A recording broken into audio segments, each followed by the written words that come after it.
tonight, let's look to Ephesians chapter 3. Let's look to Ephesians chapter 3. This is what God is speaking to us tonight. Bible is full of wonderful promises. Wonderful promises. He is the author and the finisher of our faith.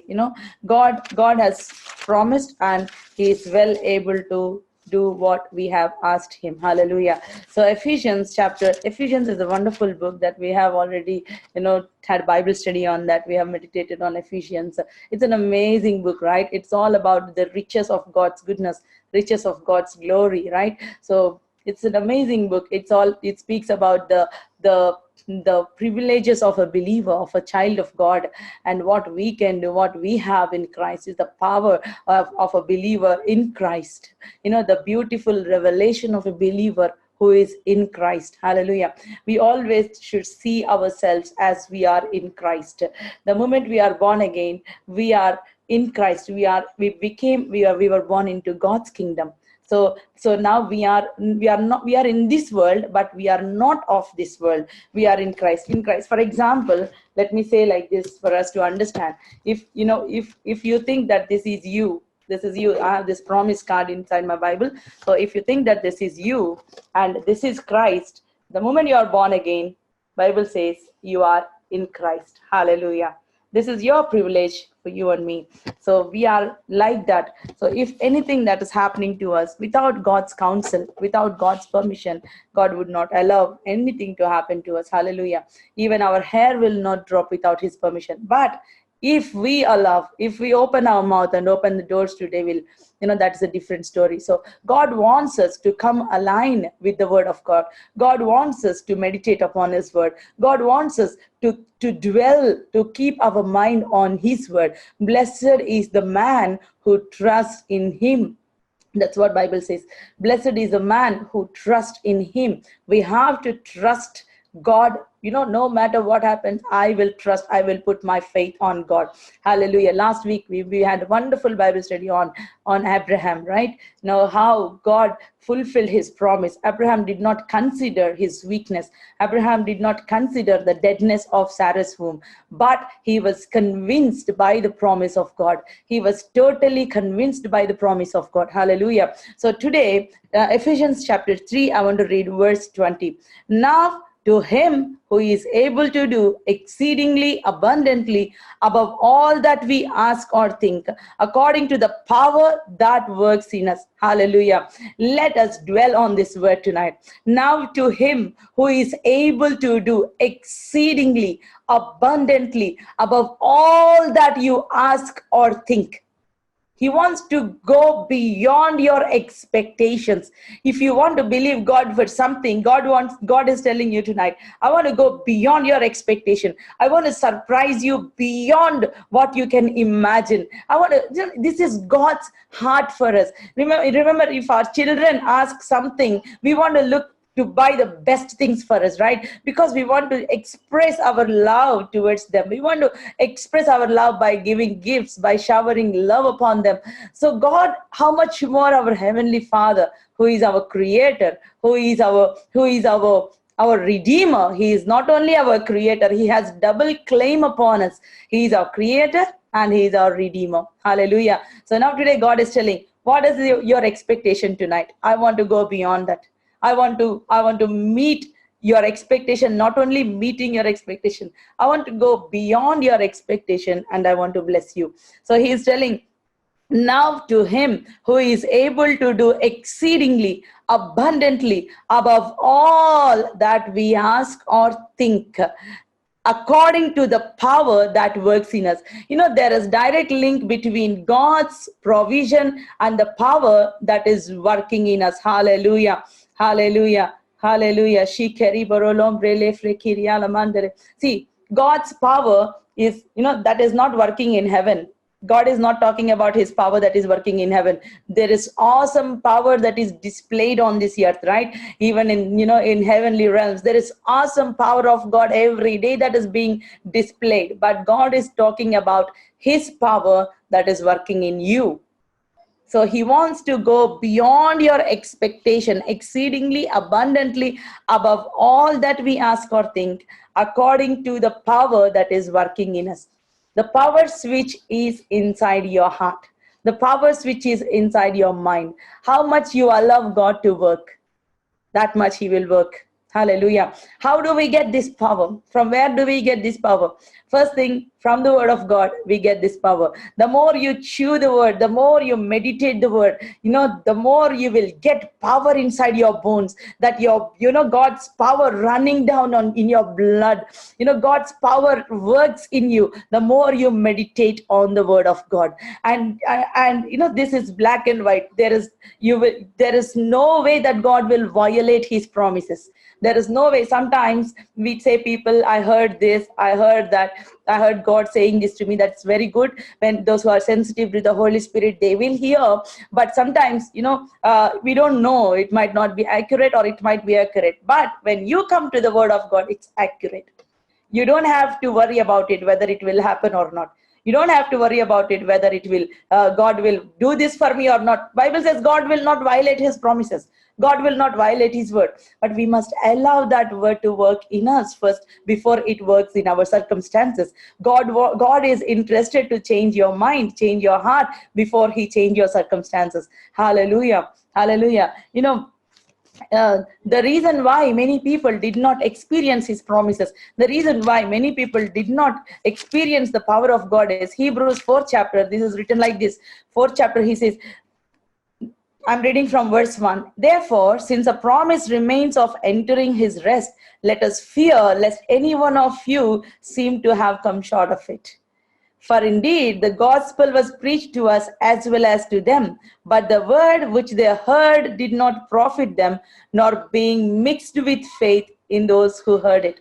You know why the word of God was not profit to them? Because they did not mix the word with faith. So the moment we receive the word, we must mix it with faith. God said, for example, he said, do not be anxious for nothing, but in all things, let your requests be made known to God through thanksgiving. Let all your requests, let your supplications be made known to God through thanksgiving. And Bible said, his peace will rule your heart. Hallelujah.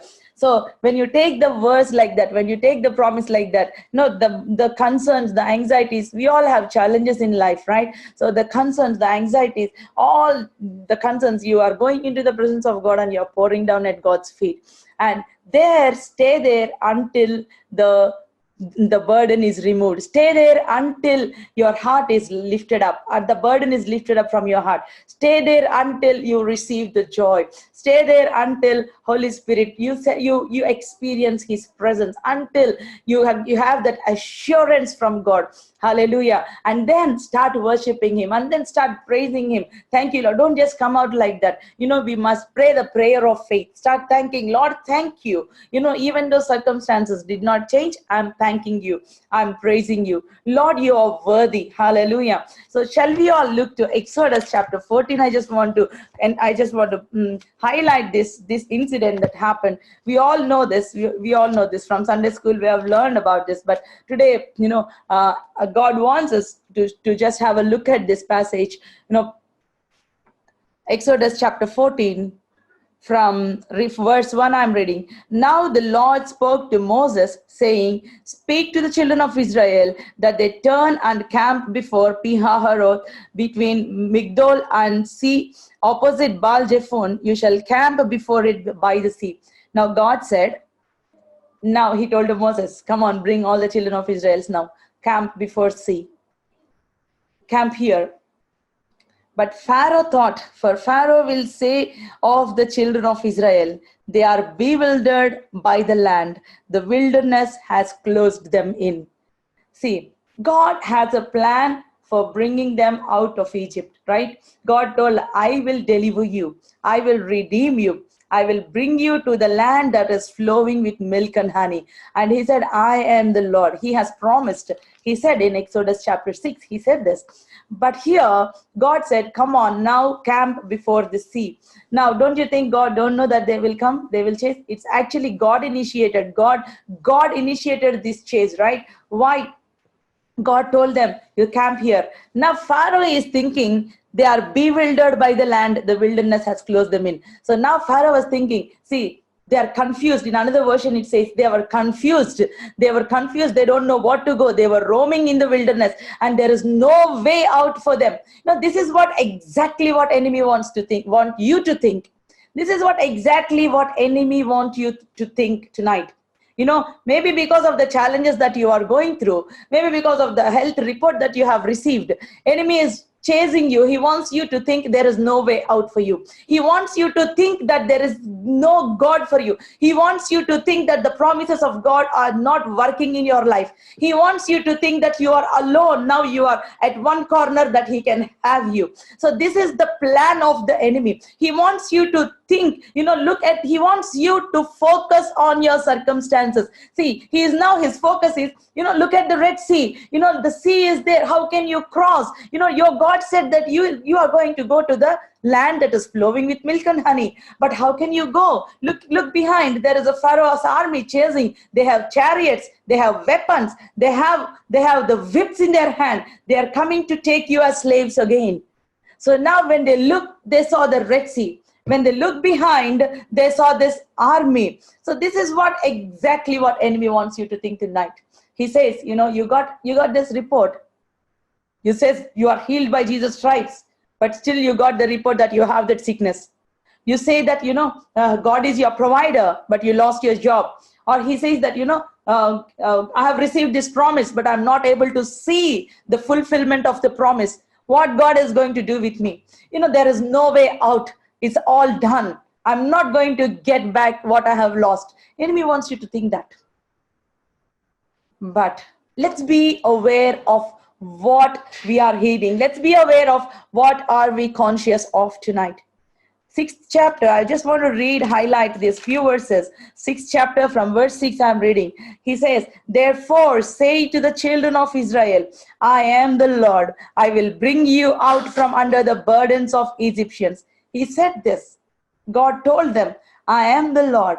I will bring you out of the burdens of Egyptians. I will rescue you from their bondage. I will redeem you with an outstretched arm and with great judgments. I will take you as my people. I will be your God. Then you shall know that I am the Lord your God who brings you out under the burdens of the Egyptians. Wonderful promise. He said, I will, I will, I will. If you count, I will, I will, I will. 1, 2, 3, 4, 5. 5 times he said, I will bring, I will rescue, I will redeem, I will take you, I will be your God. What an amazing promise. What an amazing covenant. One thing, my dear brothers and sisters, remember tonight, don't underestimate God's covenant because of your circumstances. Don't underestimate what God is going to do in your life because of what you are seeing. This is a little pain. This is a little affliction, but God is going to bring great glory in your life. Hallelujah. Hallelujah. God says in Jeremiah, I have heard what they were speaking in the wilderness. Hallelujah. Wilderness is a journey where there is no provision. Wilderness is a journey where you experience the seasons of dryness. But, sometimes we are allowed to go through that because that's the only way through the promised land. Hallelujah. Hallelujah. On the way, God brought them out of Egypt, but God have to bring Egypt out of them, right? God brought them out of Egypt, yes, but God have to bring them out of Egypt. God wants to bring the slave out of them. God wants to put that royalty in them for them to stay in that land. For the blessing that God has prepared for you, he has to prepare your heart. If your heart is not prepared, it's too much for you to handle it. Hallelujah. I hope you understand. For the blessing that God has prepared for you, he has to prepare your heart. Otherwise, it is too much for you to handle that blessing. God knows. Sometimes, why don't God give us $1 million immediately? Why don't God? He can do that. Do you think God like money? No, he can do that. But why? Sometimes, if we give just $1 million like that, we don't know what we would do with that money.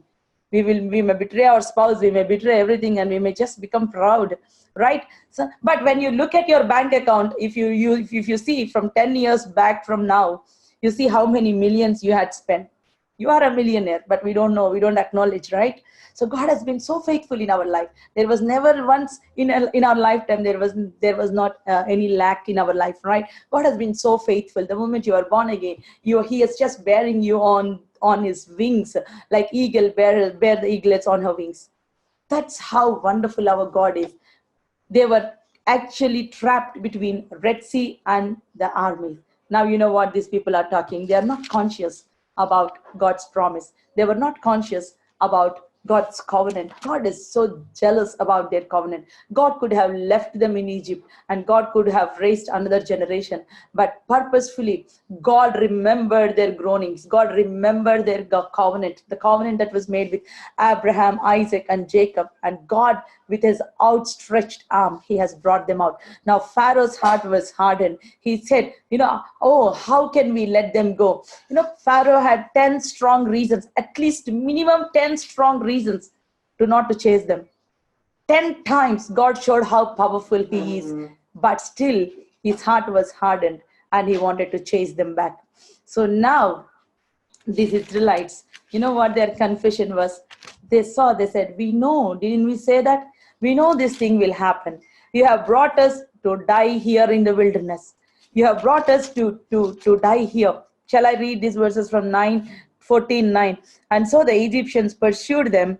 I want to read verse 8. And the Lord hardened the heart of Pharaoh, king of Egypt, and he pursued the children of Israel. And the children of Israel went out with boldness. Hallelujah. Hallelujah. Underline that word, boldness. And the children of Israel went out with boldness. Are you having that boldness? Hallelujah. If God is so faithful about the covenant that he has made with Abraham, how much more faithful he is with the covenant that he has made with his own son. Hallelujah. We come under that new covenant. We come under that blood covenant. Hallelujah. Hallelujah. If you don't have faith enough to believe, look at Jesus, look at the cross, and ask God, Lord, you are faithful to the covenant that you have made with Jesus, and I am in Christ. Hallelujah. That's how faithful God is. He said, the children of Israel went out with boldness. They had that boldness. They were chasing, but they had this boldness. But very soon enough, they were so disappointed. Their confession was changed. 9th verse. So the Egyptians pursued them, all the horses and the chariots of Pharaoh, his horsemen and his army, and overtook them camping by the seaside, Pihahiroth, before Baal-zephon. And when Pharaoh drew near, the children of Israel lifted up their eyes, and behold, the Egyptians marched after them. So they were very afraid, and the children of Israel cried out to the Lord. Hallelujah. The best thing that we can do at any point of time in our life is cry out to God. Cry out to God. He don't need 3G, he don't need Wi-Fi, he don't need any connections. The moment you cry out, the first wireless telephone that was invented is prayer. Hallelujah. The moment we say, Lord, Father, Heavenly Father, in the name of Jesus, whole heaven, it will attend to your prayer. That's how powerful prayer works. The name of Jesus is powerful even on the lips of the weakest believer. The name of Jesus is still available for us. They called on to the Lord. And when they said to Moses, they cried out to God, but they didn't stop complaining. Many times, we cry out to God, we pray, but we come out and delete everything that we pray. We come out of our prayer room and we undo everything. When we pray, behave as if you have already received the answer. That's called walk of faith. That's called act of faith. God wants to see our faith in action. They came out and they said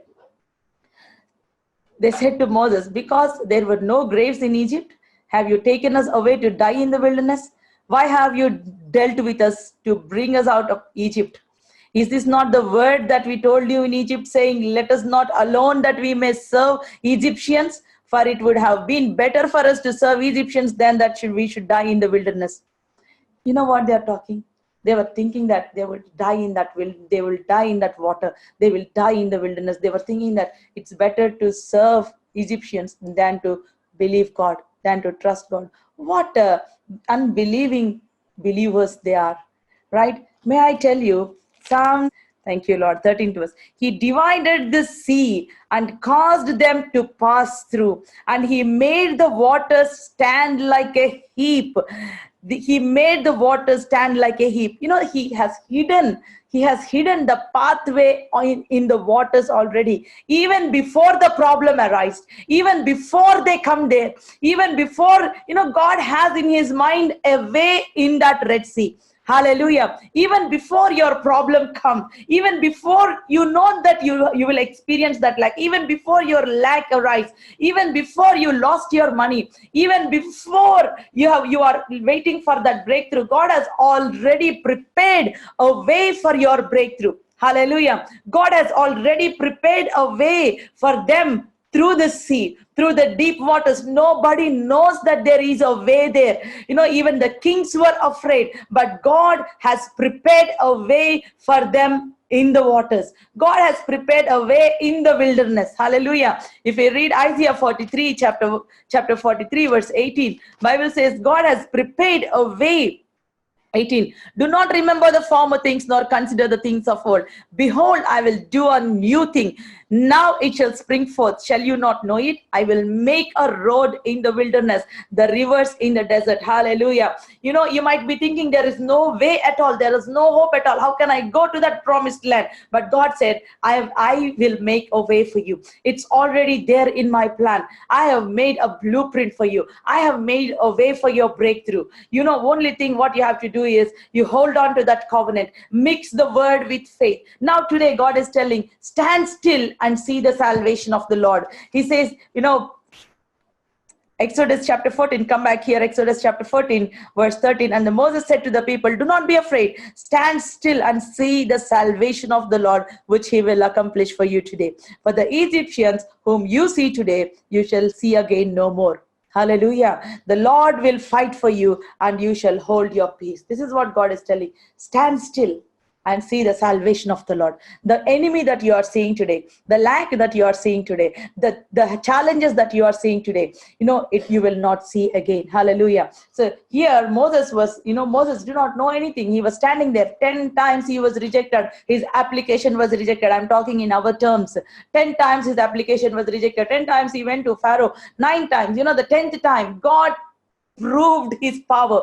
Just because of one rejection, just because once your application was rejected, or just because one time you got negative report, just because once you felt like your prayers were answered, don't give up. God says, after doing all, stand therefore. Ephesians chapter 6, he said, after doing everything, after putting on the armor, stand therefore and fight the good fight of faith. We are called to fight the good fight of faith. All the challenges that we are facing, God wants us to make us strong in the midst of the challenges. He wants us to prune sometimes. He wants us to make us strong. Because why? He wants us to make us fruitful. He wants to prove his glory in us. That's why Ephesians chapter 2, he says, he made us an advertisement for the generations to come. He made us, even to the principalities and powers, he made his glory displayed in us and through us to the principalities. So now you are a wonder. You are an awesome creature on this earth for demons to look at you. Because who is this person that God himself came and dwelling inside her? Who is this lady? Who is this man that the King of Kings, that whom I tremble, is inside her right now? Do you know your worth? The God, the King of Kings, is inside you right now. Hallelujah. Do you know how powerful you are? Only if you allow, if your mind come aligned with the word of God, if your mind come aligned with the finished work of Christ, you are the most powerful being on this earth. Do you know the church now is waiting for rapture, right? When we are seeing these things happening, we are waiting for rapture. We are waiting for Jesus Christ we are waiting to hear the trumpet blast. But before that, there is going to be a great outpouring of the Holy Spirit, right?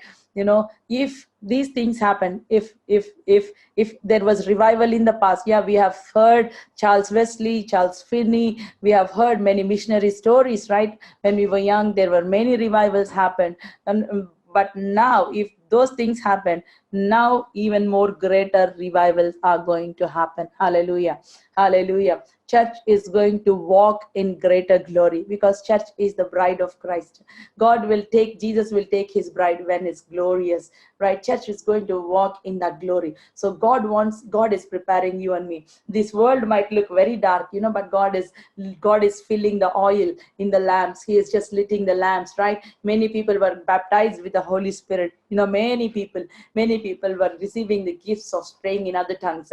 Many people were aggressively, praying and waiting upon God. So now he is telling, be still and know that I'm God. The enemy that you are seeing, maybe you feel like you are trapped. Maybe you feel like there is no hope at all. Maybe you feel like there is no way at all. But God is telling, prepare yourself. Prepare yourself. This is the time of preparation. Prepare yourself, for I'm going to pour out my spirit upon you. I just want to bring to another passage, a very classic example, the 1 Kings chapter 3.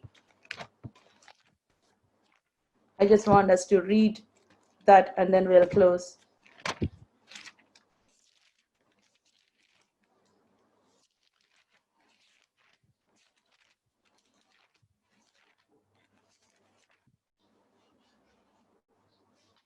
Sorry, 2 Kings chapter 3.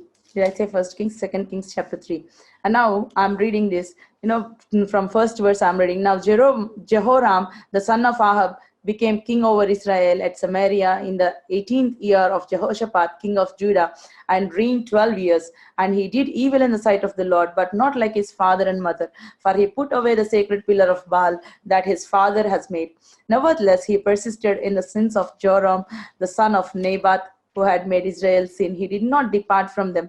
Now Mesha, the king of Moab, was a sheep breeder, and he regularly paid the king of Israel 100,000 lambs and the wool of 100,000 rams. But it happened when Ahab died, the king of Moab rebelled against the king of Israel. So King Joram went out to Samaria at that time and mustered all Israel. Then he went to send to Jehoshaphat, the king of Judah, saying, the king of Moab has rebelled against me. Will you go with me to fight against Moab? And he said, I will go up. I am as you are. My people are your people. My horses are your horses. See here, I read so fast because I just, that's not our portion. But I just want you to understand the background of what we are going to read. So yeah, you after the prayer, please go ahead and read it. So he said here, he is Ahab's son, Joram. He wanted to go to war against Moab because they stopped paying the taxes to them. So now they both, Jehoshaphat and King Israel king and Judah king, they both came against Moab. So when they came there, 9th verse. So the king of Israel went with the king of Judah and the king of Edom, and they marched on the roundabout road 7 days, and there was no water for the army nor for the animals that followed them. There was no water for them. And the king of Israel said, alas, for the Lord has called these three kings together to deliver them into the hand of Moab. See, now they declared the war against Moab, right? These three kings declared the war against Moab. So now there is no water. For 7 days, they were with their animals and with their troops, but there was no water. Now, king of Israel, he was telling, God brought us here to kill us, to give us to the enemy hand. There was a situation where there is no water at all. Now they are thinking God brought us here to kill us. But now Jehoshaphat said, he's a man of God. Jehoshaphat said, is there no prophet of the Lord here that we may inquire of the Lord by him? So one of the servants of the king of Israel answered and said, Elisha, the son of Shaphat, is here, who poured water on the hands of Elijah. I like this picture very much. He said, now they wanted a prophet. They wanted to know what God has to say. Now these kings came searching for the man of God, searching for the prophet. And there's a wonderful description about Elisha. He said, there is a man of God, Elisha. He poured water on Elijah's hands. What a wonderful description about the man of God. He served his master. That means he stood there, he served him. He poured water on him. He was there. That is the reason why, because of that obedience, because of that serving heart, he received the double portion from Elijah. So after that, they went there. Jehoshaphat said, the word of the Lord is with him. So the king of Israel and Jehoshaphat, the king of Edom, went down to him. Then Elisha said to the king of Israel, What have I to do with you? Go to the prophets of your father and the prophets of your mother. But the king of Israel said to him, no, for the Lord has called these three kings together to deliver them into the hand of Moab. This prophet was very angry. Actually, it's a holy anger. He said, because your father and mother worshipped Baals, why don't you go to them and ask them for counsel? Why you came here today? So, but this king said, no, because we are going to die. God has brought them to deliver us to Moab, king of Moab. But Elisha said, as the Lord of hosts lives, before whom I stand, surely were it not that I regard the presence of Jehoshaphat, the king of Judah, I would not look at you nor see you. So he was actually appreciating the integrity of Jehoshaphat. And he said, but now bring me a musician. Then it happened when the musician played that the hand of the Lord came upon him. And he said, thus says the Lord, make this valley full of ditches. Hallelujah. Underline that word. This is what today God is speaking to us. Number 2 Kings chapter 3 verse 16. And he said, thus says the Lord, make this valley full of ditches. We have the word of God. Now go and act upon the word of God. There is a valley and there is no water. Now the man of God is telling, go and dig some ditches in that valley. It depends on you whether you want to work on that, whether you want to act upon that. Yes, God said, be still and wait upon the Lord, and you will see the salvation of God. Be still doesn't mean we sit passively and let God do something. No, being still in the presence of God means we are acting upon the word of God. We are not allowing our senses to act. We are not feeling restless. We are putting off our senses, but we are putting on our spirit man. Hallelujah. We are allowing our spirit man. We are preparing our spirit man. We are taking the promises of God and mixing it with faith for us to be profitable. Hallelujah. So being still in the presence of God means praying, declaring the word of God, confessing the word of God. Hallelujah. Believing the word of God, letting the word work in us. When word and Holy Spirit God comes together, when we speak the word, the Spirit of God comes into action. According to the power that is working in us, God wants to meet our expectations. Not only meet our expectations, He wants to go beyond what we expect, beyond the wildest dream. Hallelujah. So now here the man of God said, dig some ditches in the valley. It may be a valley. Valley is always, giants are active in the valley. We know, right? When David and Goliath, they fought in the valley. Giants are active in the valley. But now in that valley, in that down, when you are down, when there is no provision, when you see the lack, there is no water, when you are full of, awareness of your enemy instead of the promises of God, God is telling them to do something. Instead of focusing the enemy, you start digging something here. Start kneeling down, to dig, kneel down, and then dig there, the ditches, right? And then he said, and for thus says the Lord, you shall not see wind, nor shall you see rain, yet that valley shall be filled with water, so that your cattle, your animals may drink. And this is a simple matter in the sight of the Lord. He will also deliver the Moabites into your hand. Hallelujah. Hallelujah. He will not only fill the ditches with water. He will not only fill the ditches with water. He will do great things for you. He will not only give you what you need. God said He will even give you your enemies. Hallelujah. Hallelujah. See, that's what I said. There may be a small problem that you are facing right now. God not only answers your problem, He will go exceeding beyond what you ask.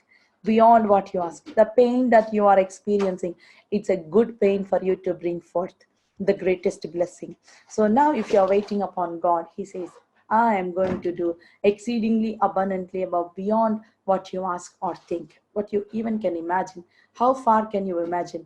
Can you imagine great things? Hallelujah. Can you imagine a job? Imagine a position. Last Monday we were talking, take the promise of God and let it paint a picture on your mind. Take the promise of God, let it paint the picture until that picture is engraved on your mind. Stay there, meditate, put it on your mind.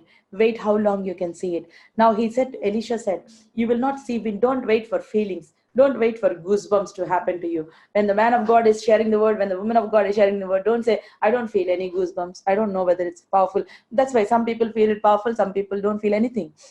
Let's expect, it's not about the messenger, it's about the message. Hallelujah. I'm just delivering here, but it's about the word of God. If you see me, you will never receive anything. Don't look at me. Even I am waiting upon God to receive what he has for all of us tonight.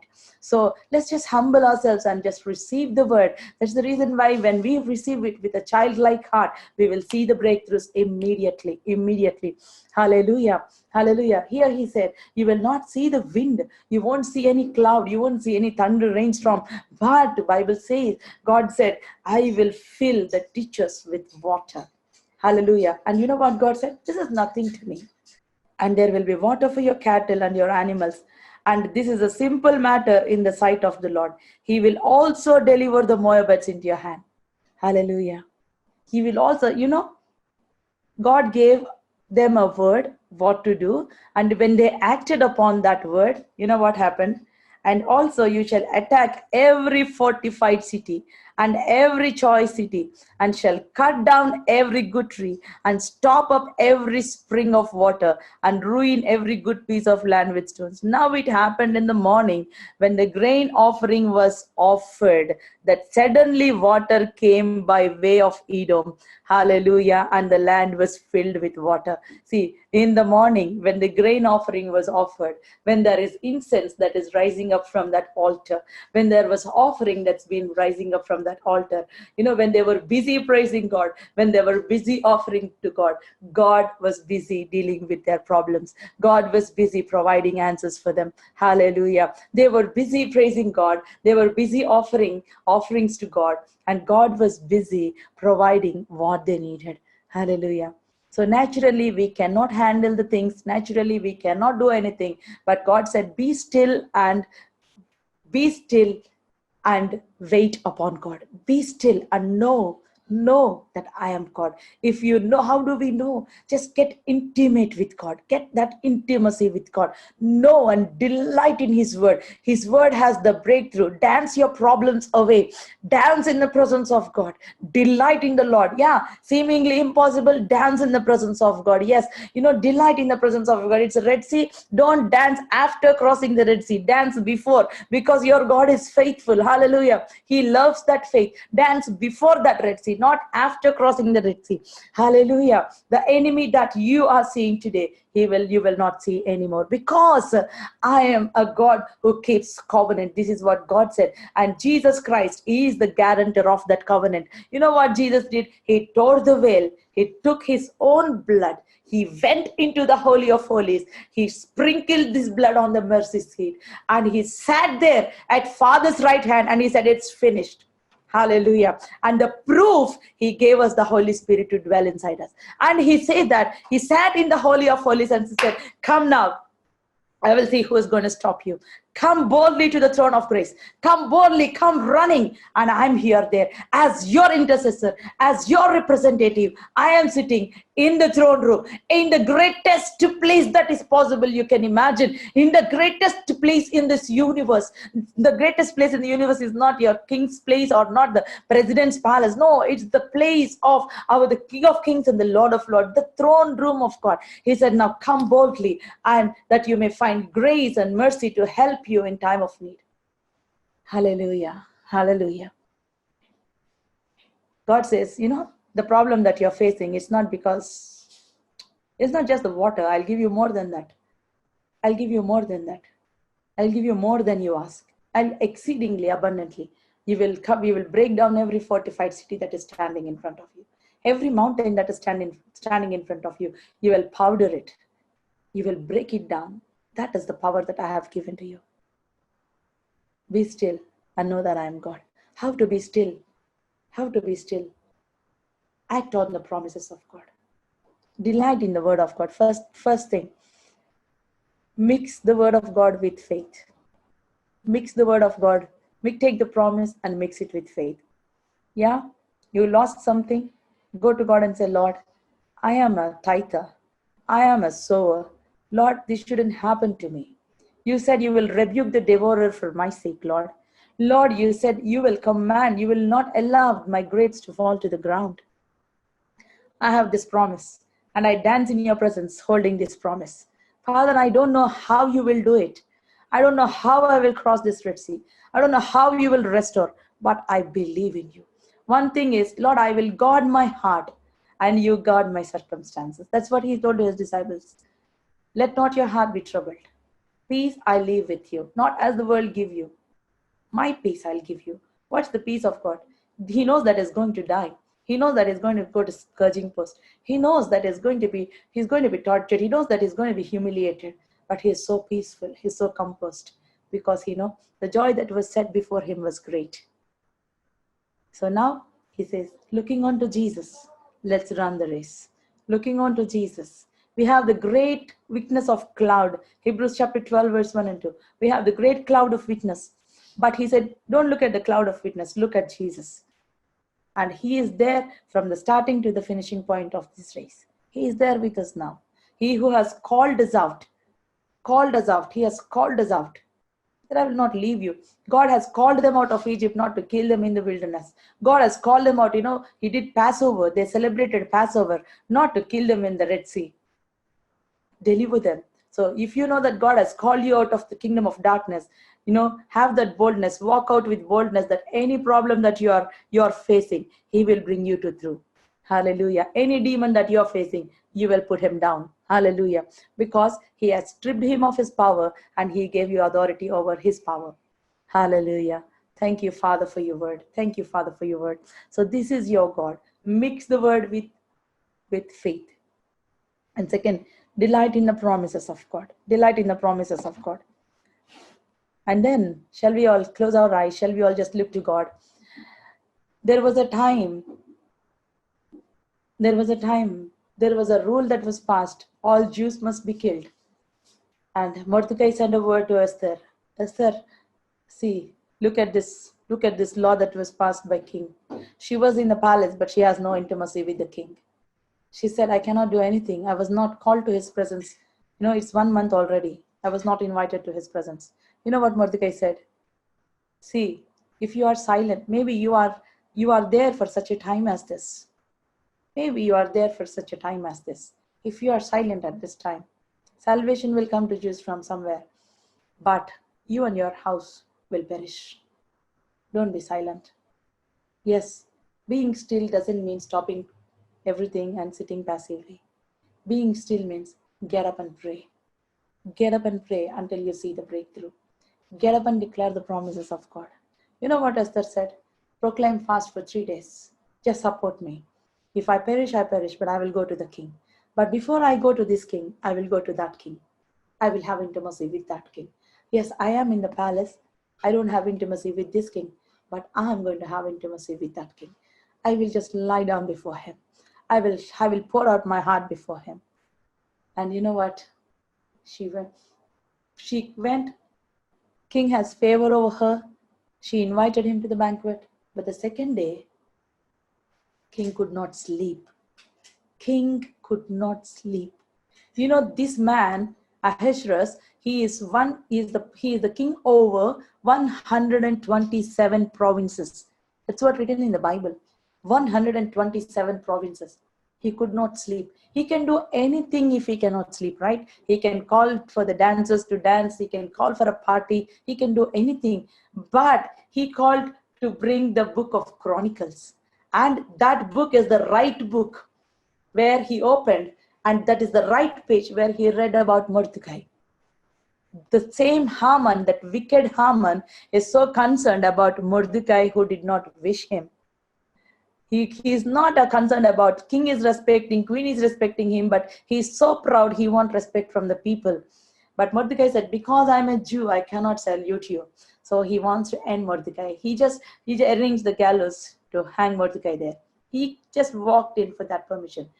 The God of Mordecai did not let that king sleep. Mordecai was just a gatekeeper, but the king couldn't sleep. He turned the right page. Hallelujah. Hallelujah. May this happen to you tonight. Maybe you're praying for something. Maybe, you've lost something, may this miracle happen to you. May God take the book of records. Hallelujah. May God open the book of records. Do you know in Malachi, I don't want to pass this moment. Chapter 3, verse 16. I'm reading 16. Then those who feared the Lord spoke to one another, and the Lord listened and heard them. So a book of remembrance was written before him for those who fear the Lord and who meditate on his name. Hallelujah. What an amazing word this is. See, God, when you are talking about him, when you are talking about his goodness, do you know that there is a book of remembrance opened in your name? God records every word that you spoke about his faithfulness. God, there might be another book of complaints, but God considered this book of records. Maybe you sacrificed your time for serving God. Maybe you put all things aside and you came to serve God. Maybe, in the midst of the problems, you did not complain, but you spoke about God's goodness. You spoke about God's faithfulness. Here he says, those who feared the Lord spoke to one another and God heard them. Do you know God is the silent listener of every word that you're speaking? If you're speaking gossip, God is listening to your gossip. He will deal with that. If you're talking about goodness of God, God is listening and he will reward you for that. Every word that you spoke is written. The book of remembrance is written before him for those who fear the Lord and who meditate on my name. What a privilege it is. And 17th verse, he says, they shall be mine, says the Lord, Lord of hosts, on the day that I will make my jewels, and I will spare them as a man spares his own son who serves him. Hallelujah. Then you shall again discern between the righteous and the wicked, between the one who serve God and who do not serve him. Hallelujah. When time comes to bless you, God will make a clear distinction between those who serve him, those who do not serve him, those who gave him time, those who did not give him time. God makes a clear distinction. Maybe today you are thinking, I'm serving God, but I'm not seeing any reward. I'm serving God, I'm not seeing any fruit in my life. Maybe it appears like that, but do you know, God is not respecter of persons. God is not unjust. Hebrews 6:10. God is not unjust to withhold your reward. He is faithful. He will not forget what you have done in his name. He will never forget what you have done in his name. You are sacrificing your time. You are serving God. You are praying. You are coming together. You are encouraging people. You are going out of your way. You are doing something for the Lord. Mind you, you have a reward from God. Hallelujah. Hallelujah. Rebecca was not asked anything. Just will you give me some water? The servant asked. But Rebecca said, I will serve all your camels. Serving all the camels with water, it's not a joke. One camel drinks how many gallons of water? But she said, I will serve all. She has to go up and down the well. She has to go down the well, bring the water and pour it in the gallons, right? So all the camels drank the water. He drank the water. Then she took her to his house, and he said, he opened the golden bracelets. He opened the golden ornaments and gave it to her. See, before God wants to give us the gifts of the Holy Spirit, before God wants to give us something, the water that is everlasting, he told the Samaritan woman, can you give me some water? If God asks you something, we must better be obeyed, because God has something great to give us. He said, he's just only asking water, but God has something great in his mind. He wants to give you water that you will never thirst again, that you will be so full. So when God is inviting you, will you do this for me? Let's better say yes. Yes, Lord, I will do it.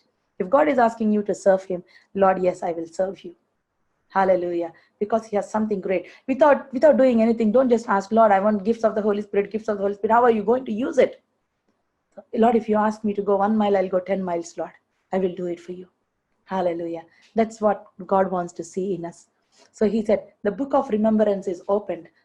When those who fear the Lord spoke, the book of remembrance is opened. Hallelujah. And when there come a time, he will make a clear distinction between the righteous and the wicked. That's one part of distinction. But there is another distinction, those who serve him and those who don't. If you are serving God, take courage. You have your reward. Hallelujah. When God is making jewels, what a wonderful, wonderful picture this is. They shall be mine, says the Lord of hosts. On the day that I make my jewels, I will spare them, as man spares his own son who serves him. Thank you, Father. You are a jewel. You are a diamond in God's hand. You are God's diadem. You are God's signature. God wants to use you. God wants to make you a sign and a wonder wherever you are. God wants to lift you high.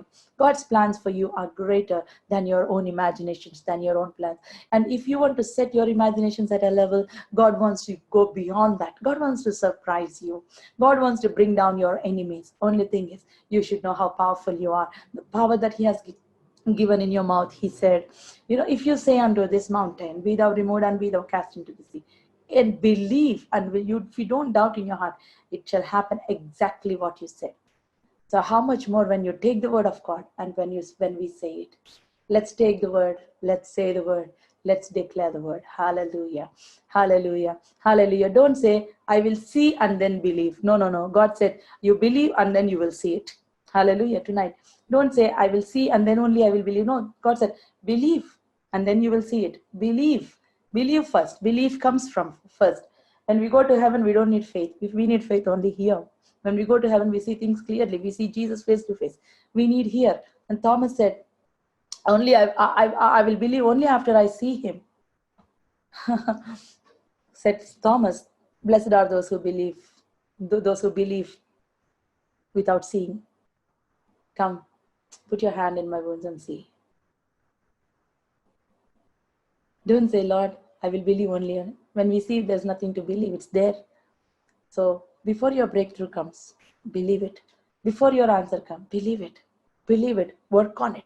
Exercise on it. Jump on it. Dance on it. Thank you, Lord. I delight in your word. My God is wonderful. My God is awesome. May it be a Red Sea, may it be Pharaoh's army chasing. Without God's counsel, nothing will come to you. Hallelujah. Who is man that you are afraid of him tonight? God is asking. His breath is in his nostrils. He is just like a grass that is today and will be blown away tomorrow. He don't know about his life. Why you are afraid of people? They don't know anything about them. They don't know how their future will be like. Don't be afraid of people. Come on, live for God. Shall we all close our eyes? Thank you, Lord, for your word. Thank you, Father. Thank you, Lord. I hope you are blessed tonight.